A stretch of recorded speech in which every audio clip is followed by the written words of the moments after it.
Hello guys, welcome to my YouTube channel. अगर आप लोगों ने अभी तक मेरे चैनल को सब्सक्राइब नहीं किया तो इसे सब्सक्राइब करें और बेल आइकन को प्रेस करना बिल्कुल मत भूलिएगा। मूवी के अगले पार्ट में हम प्रियस्ट को देखते हैं जो दोबारा से एलिसन के घर में जाता है।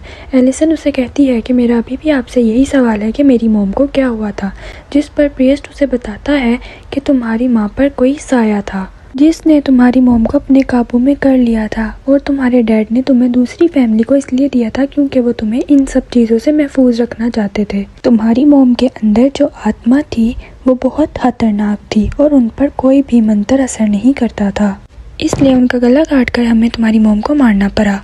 तुम्हारे डैड को लगता था कि वो आत्मा चली गई है, लेकिन वो यहीं पर मौजूद थी। एलिसन ये सब कुछ सुनकर परेशान हो जाती है। वो उसे कहती है कि जब मैं स्लीप पैरालिसिस में होती हूँ तो मुझे ऐसा लगता है कि कोई मेरे सामने है। प्रियस्ट उसे कहता है कि ये तुम्हारा वहम नहीं है बल्कि ये हकीकत है, क्योंकि वो आत्मा अभी भी यहाँ पर मौजूद है और वो यहाँ से नहीं जाना चाहती। एलिसन प्रियस्ट से पूछती है कि आखिर उस आत्मा को हमसे क्या चाहिए। प्रियस्ट उसे बताता है कि तुम्हारे नाना की शादी के बाद उनकी वाइफ गायब हो गई थी, फिर उन्होंने दूसरी शादी कर ली जिससे उनके 2 बच्चे थे, जिसमें से सिर्फ तुम्हारी मॉम ही बची थी और जो दूसरी उनकी बहन थी यानी तुम्हारी आंटी, उसको आत्मा अपने साथ ही ले गई थी और वो आत्मा कोई और नहीं बल्कि तुम्हारी पहली नानी है और वो अपने बच्चों को लेने आती है। कौन से बच्चे, ये हमें कहानी में आगे जाकर पता चलेगा।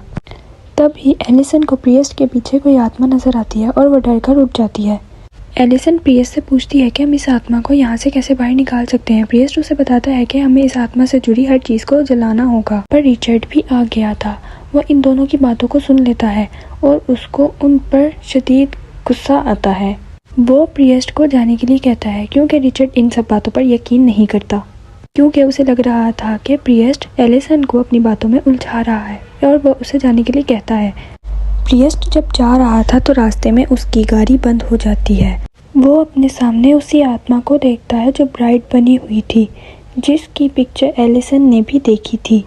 वो आत्मा असल में उससे बदला लेने के लिए आती है। प्रियस्ट की गाड़ी का दरवाज़ा एकदम से खुल जाता है।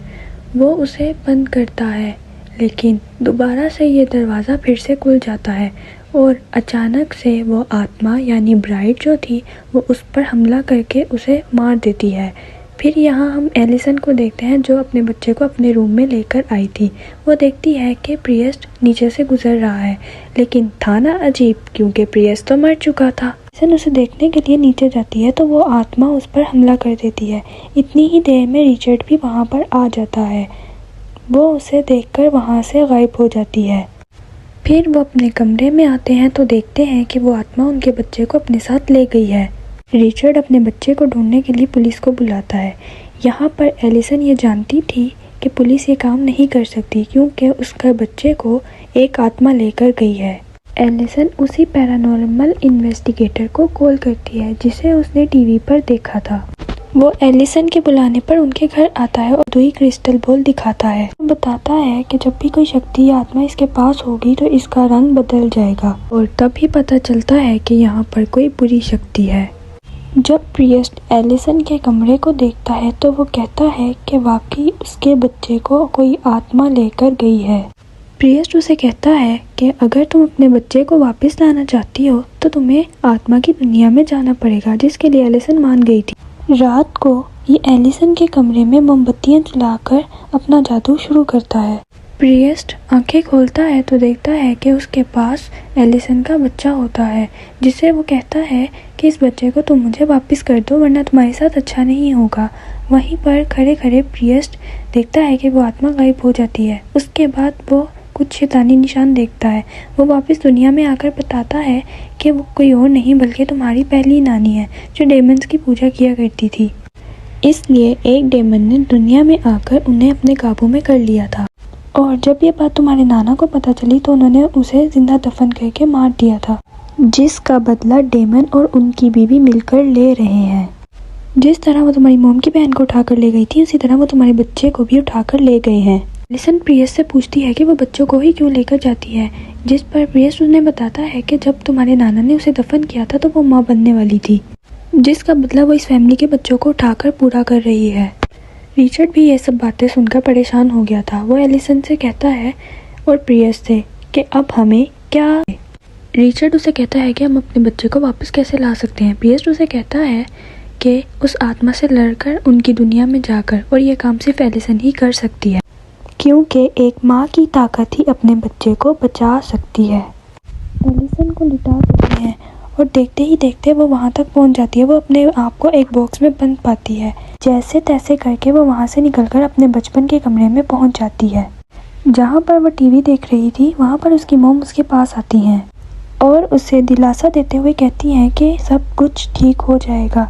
देखते ही देखते वो अपने असल रूप में आकर उसका गला दबाने लगती हैं। उधर जो प्रिएस्ट था वो रिचर्ड से अपना बैग लाने के लिए कहता है ताकि वो सही वक्त पर एलिसन को उस दुनिया से बाहर निकाल पाए।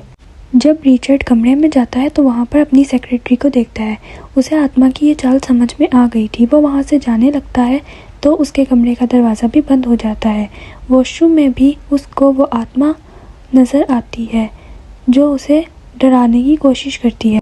उधर एलिसन अपने नाना को देखती है जो रो रहे थे। वहीं पर वो अपनी असल नानी को भी देखती है जो अपना गला काट लेती हैं। इधर असल दुनिया में प्रिएस्ट रिचर्ड का इंतज़ार कर रहा था, लेकिन जब रिचर्ड नहीं आता तो प्रिएस्ट खुद रिचर्ड को देखने के लिए जाता है। जब वो वहाँ जाता है तो देखता है कि रिचर्ड को भी आत्मा ने अपने काबू में कर लिया था। वो जल्दी से अपना बैग लेता है और दरवाज़ा बंद करके एलिसन के पास जाता है। अपने बैग से चीज़ें निकालकर एलिसन को आत्मा से दूर रखने के लिए जादू करता है। एलिसन से दूर तो हो गई थी।